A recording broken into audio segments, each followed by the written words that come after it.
राधे राधे दोस्तों, जय श्री कृष्णा।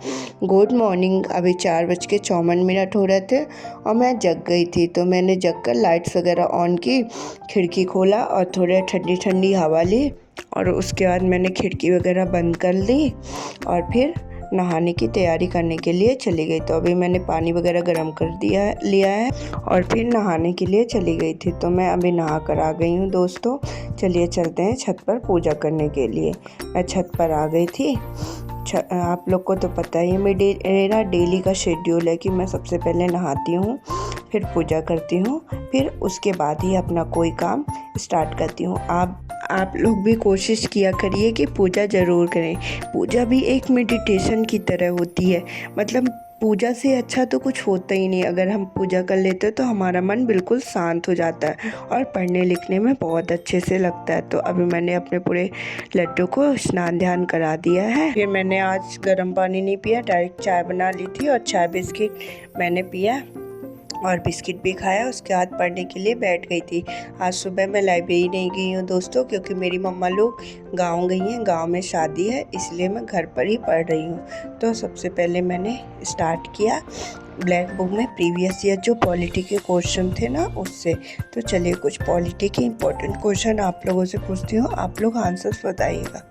मैं आप लोगों से क्वेश्चन इसलिए पूछती हूँ कि जैसे आप लोग क्वेश्चन सुनेंगे तो मतलब कुछ माइंड में रिवीजन होगा। फर्स्ट क्वेश्चन है, संवैधानिक उपचारों का अधिकार कौन से आर्टिकल में है? संविधान के किस भाग में राज्य के नीति निर्देशक तत्व है और नीति निर्देशक तत्व को किस देश के संविधान से लिया गया है? प्रस्तावना की भाषा कहाँ से ली गई है? संविधान संशोधन की प्रक्रिया किस देश के संविधान से ली गई है? तो चलिए आज के लिए इतने ही क्वेश्चन पॉलिटी से हैं। आप ये सभी क्वेश्चंस के आंसर कमेंट बॉक्स में बताइएगा दोस्तों। तो अभी मैंने पढ़ाई कर ली थी। अभी 11 बज रहे थे तो मेरी नन्नी आई हुई है, तो उन्होंने खीर बनाया, बोला थोड़ा खीर खा लो, तो मैंने खीर खाया। उसके बाद रेस्ट किया और लाइब्रेरी के लिए निकल गई दोस्तों। आज लाइब्रेरी में लेट गई थी, अभी बज रहे थे 4, तो मैं 4 बजे लाइब्रेरी गई थी। तो मैंने लैपटॉप वगैरह भी नहीं लिया था, क्योंकि मुझे पता था उतने प्रॉपर मैं पढ़ाई नहीं कर पाऊँगी और फिर आज सैटरडे था तो मुझे मंदिर भी जाना था, इसलिए मैं लैपटॉप वगैरह नहीं लेके गई थी। तो मैंने ओनली जीके को ही मतलब रिवीजन किया अपने नोट से। तो मैं अभी स्टैटिक जीके में मतलब वो अंतर्राष्ट्रीय संगठन जो होते हैं ना, तो उनको रिवीजन कर रही थी। मुझे अंतर्राष्ट्रीय संगठन के बार बार मुख्यालय भूल जाते हैं। क्या आप लोग को भी उनके हेडक्वार्टर भूल जाते हैं? थोड़े कुछ याद करने की ट्रिक बताइए ना।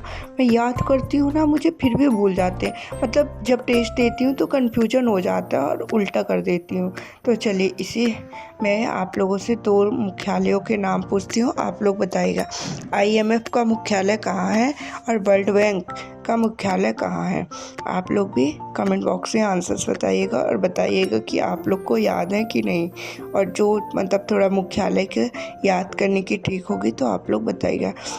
मेन प्रॉब्लम इसमें यही होती है, मुझे हेडक्वार्टर भूल जाते हैं, अध्यक्ष तो लगभग याद रहते हैं, हेडक्वार्टर ही भूल जाते हैं। चलिए कुछ कोशिश करूँगी कि कुछ ट्रिक से याद करूँ।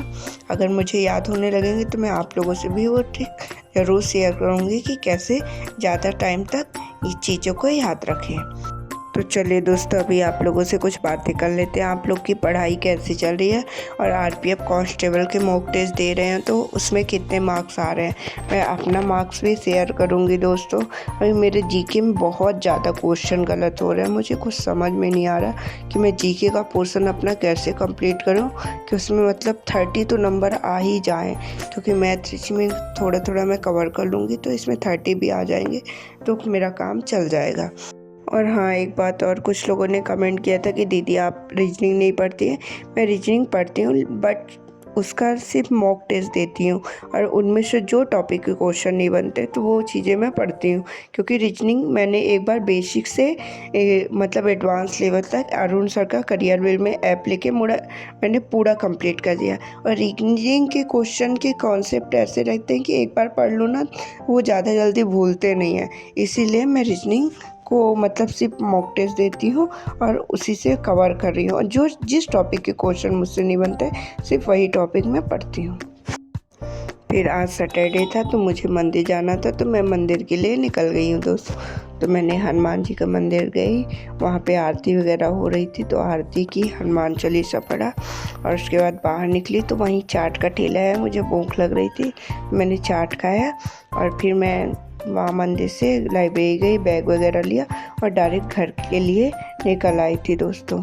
घर आके मैंने लड्डू गोपाल को सुलाया, मुझे आज भूख नहीं थी क्योंकि मैंने चाट खा लिया था और फिर मैं डायरेक्ट सोने चली गई। आज मैंने रात में पढ़ाई भी नहीं की, अब कल से मैं कोशिश करूँगी अपनी प्रॉपर पढ़ाई स्टार्ट करूँ। इस टाइम पे मेरा बहुत ज़्यादा डिस्टर्ब हो गया है।